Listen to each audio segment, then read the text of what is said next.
Porque, gente, sobre esse período, então, de pré-campanha, de nomes, de pressão, de jantares, a gente vai agora com entrevista nessa edição. Vamos conversar com o senador Omar Aziz. Senador, boa noite, bem-vindo de volta. Mona Lisa falando aqui, me ouve bem?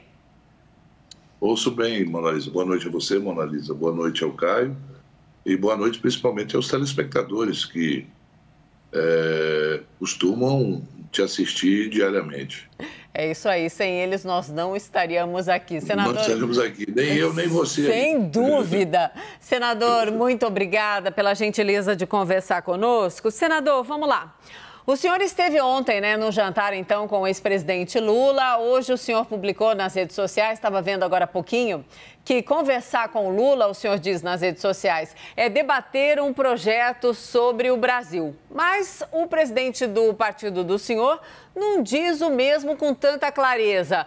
Ontem foi o jantar dos rebelados ou o jantar dos adiantados? Não, primeiro, dizer que o presidente Kassab sabe da minha posição e de outros companheiros do PSD. Não há nada aqui às escondidas. É uma conversa muito franca. Ele sabe da minha relação do ponto de vista pessoal com o presidente Lula. Desde o primeiro momento, já com o Rodrigo Pacheco, eu tive uma conversa com o Rodrigo Pacheco e disse: Rodrigo, você será um grande nome e não tenha dúvida que o maior respeito, mas eu já tenho um compromisso com o presidente Lula. Inclusive, conversei várias vezes com o presidente Kassab. Lá atrás, o presidente Lula ofereceu a vice para o PSD. Queria até que o ex-governador Alckmin se filiasse ao partido. Mas isso não foi possível porque dentro da bancada do PSD e dentro da composição política do PSD, tem pessoas que apoiam o presidente Bolsonaro, tem pessoas que apoiam o presidente Lula. Mesmo o partido sendo candidato, dificilmente esses quadros do partido irão mudar de opinião. Então, essa conversa com o presidente Kassab, a quem eu tenho um respeito muito grande, e sou o primeiro signatário da fundação do PSD. Eu era governador à época, sou a primeira pessoa depois dele a assinar o início, construímos juntos esse partido. E o nosso respeito ao presidente Kassab é muito grande. Senador, colocar então o nosso time, a gente, enquanto conversa com o senhor, coloca, vamos fazer o seguinte, a gente está colocando imagens então de ontem também, da chegada do ex-presidente Lula ao jantar. Como o senhor está aqui, chegou já de bom grado, vou pedir para a gente fazer uma gentileza. Vamos fazer um breve intervalo, rapidíssimo, e a gente volta então com a participação do Caio e também da Carolina Brígido nessa entrevista. Pode ser, senador? Diz sim para mim.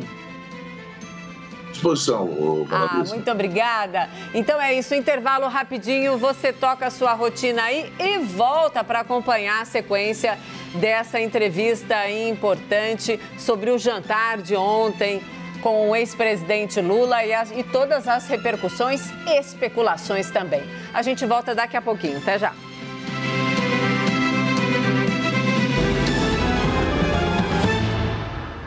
Estamos de volta com o Jornal da CNN. Vamos direto continuar a entrevista com o senador Omar Aziz. Senador, agora eu coloco na conversa a nossa analista de Brasília, Carolina Brígido. Carol, boa noite, bem-vinda. Chega no papo também, Carol. Boa noite, Mona Lisa. Boa noite, senador. Boa noite a todos. Senador, o presidente do PSD, Gilberto Kassab, tem insistido que o partido vai lançar mesmo uma candidatura própria a presidente da República para as eleições desse ano. Num horizonte que a gente vê, a gente aqui de fora, essa realidade não parece muito tangível nesse momento. Queria saber do senhor se o senhor considera mesmo real essa possibilidade do PSD ter um candidato próprio. Boa noite, Carolina. Um prazer tê-la aqui com a gente hoje. Deixa eu lhe dizer, a posição do presidente Kassab, ele tem falado muito sobre isso, de uma candidatura própria do partido. O partido, como eu falei há pouco para Mona Lisa, ele pensa de formas diferentes na região norte, nordeste, sul, sudeste, centro-oeste. Tem parlamentares e políticos que apoiam o presidente Lula, outros apoiam o presidente Bolsonaro. Nós respeitamos essas posições. Agora, no meu ponto de vista, e a experiência que o presidente Kassab tem, Você não constrói uma candidatura. Tem gente aí nessa terceira via há 5 anos aí tentando se viabilizar e não conseguiram. E o que nós estamos pensando agora, e isso é um alerta que eu faço a todos os telespectadores e a vocês, jornalistas. Essa eleição não é uma eleição que vai se tratar só de economia. Nós temos aí um ponto importantíssimo que nós não podemos retroceder, que é a democracia. O atual presidente, ele por várias vezes fica tirando carta de seguro em relação aos resultados das urnas sem ainda ter acontecido. Ataca o Tribunal Superior Eleitoral, ataca o Supremo Tribunal Federal, ataca as instituições quando essas instituições se colocam contra ele ou contra as vontades dele. Nós estamos falando de algo muito maior. Veja bem, das últimas eleições, vamos começar a eleição. O presidente Lula disputou a primeira eleição com o Collor. Perdeu. O país foi, aos poucos, consolidando a democracia. Depois, o presidente Lula perde 2 vezes seguidas para o presidente Fernando Henrique Cardoso. Depois, o PSDB perde 2 eleições para ex-presidente Dilma.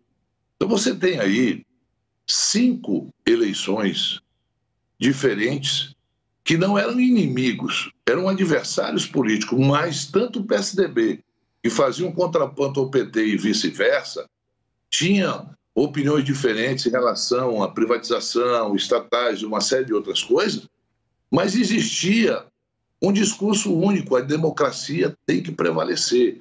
Não se questiona os resultados das urnas. Agora não. Nós temos um ponto.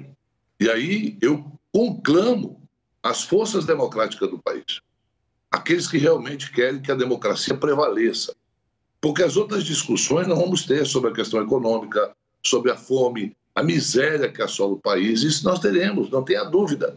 Mas a questão democrática hoje, que foi a pauta do jantar ontem, é muito importante para a sobrevivência do país em termos não só locais, mas mundiais. Nós não podemos brincar com isso. Então, o atual presidente, ele já tira a carta de seguro. Não, as urnas são violáveis, pode haver fraude, eu posso perder, ganhar e não levar. Então,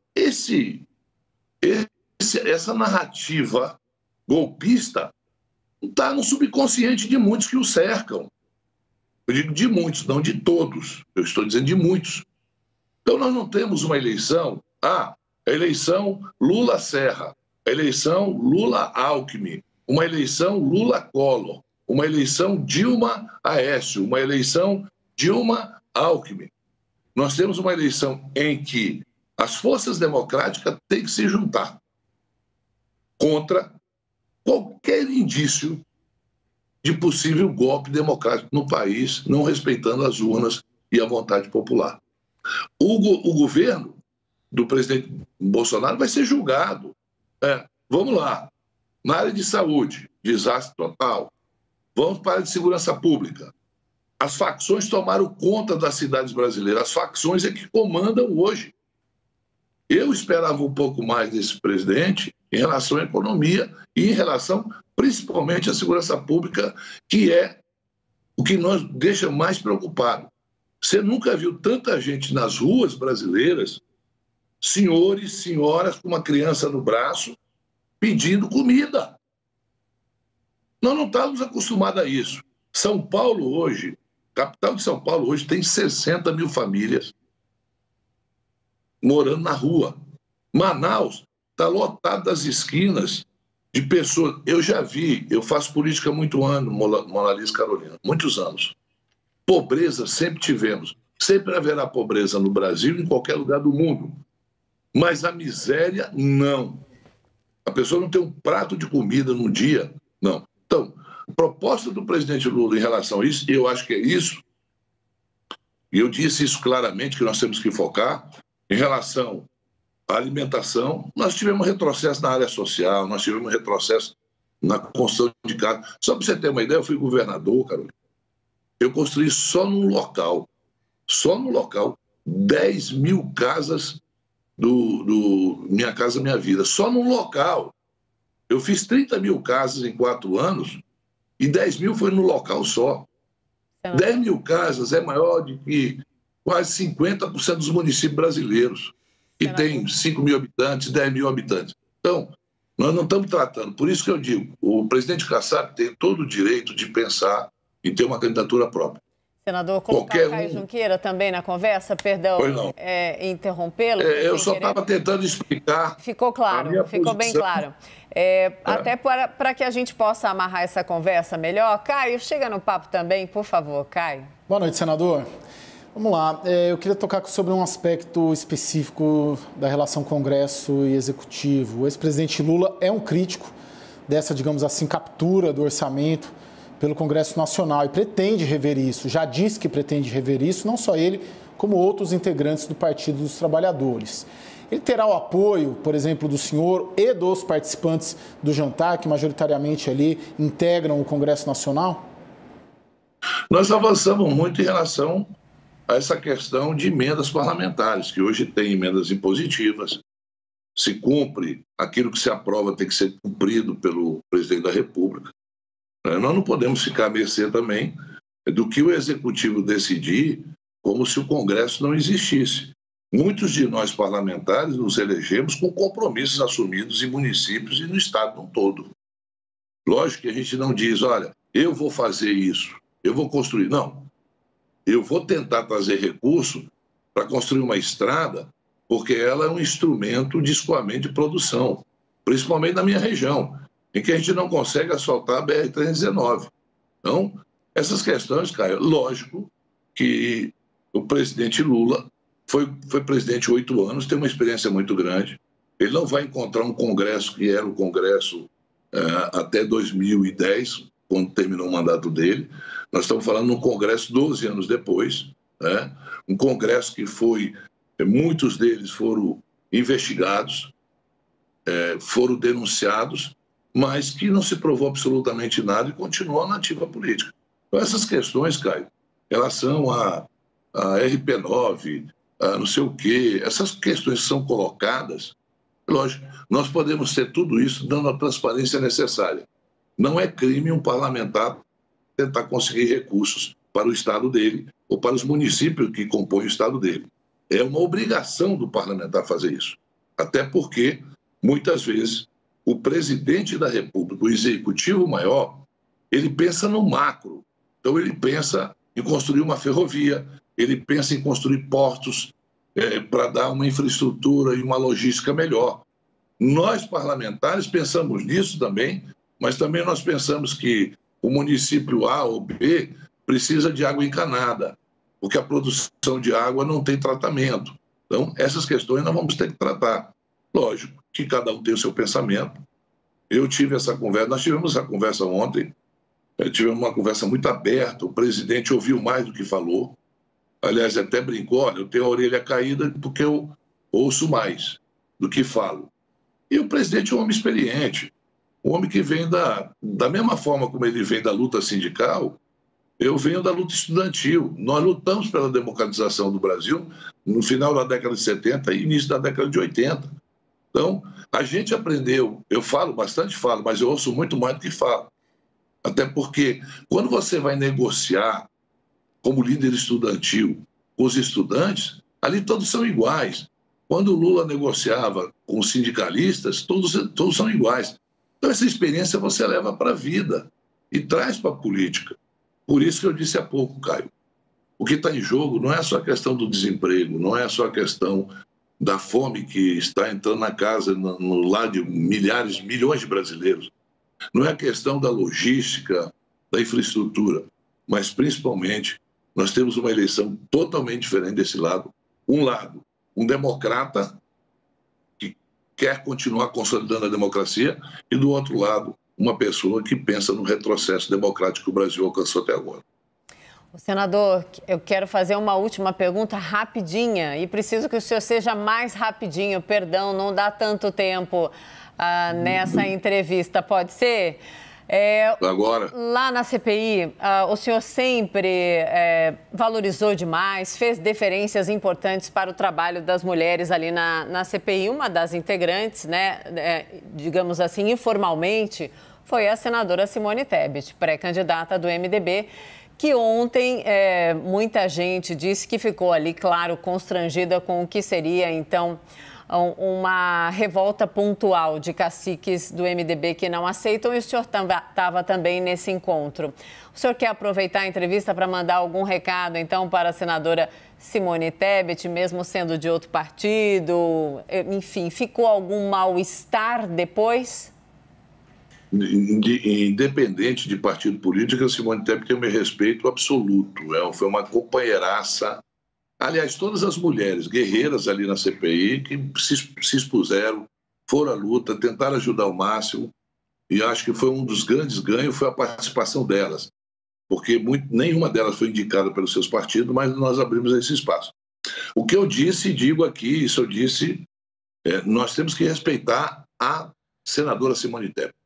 Ninguém pode achar que vai retirar a candidatura de uma pessoa que o partido indicou, que ela está tentando se consolidar. E não é fácil um homem se consolidar como candidato sem ter ninguém, sem ter um grupo por trás. Imagine uma mulher solitária, porque ela hoje é uma candidatura solitária. A Simone é uma democrata, é uma pessoa que sabe o jogo democrático que se exerce, tem experiência política, não tenho dúvida nenhuma que seria de uma importância muito grande o debate dela no processo eleitoral como candidata a presidente. Mas isso é uma decisão que o MDB vai tomar.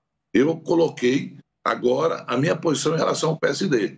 Sim. A democracia que eu defendo está acima de partido político, está acima de nomes. E, nesse momento, o nome que nós temos para conter essa ânsia de retrocesso democrático do país se chama presidente Luiz Inácio Lula da Silva. Senador Omar Aziz, muito obrigada pela entrevista. Até uma próxima. Boa noite ao senhor. Obrigada. Uma boa noite a todos vocês e obrigado pelo espaço. Obrigada, senador. Obrigada ao Caio e à Carol, que participaram comigo também dessa entrevista.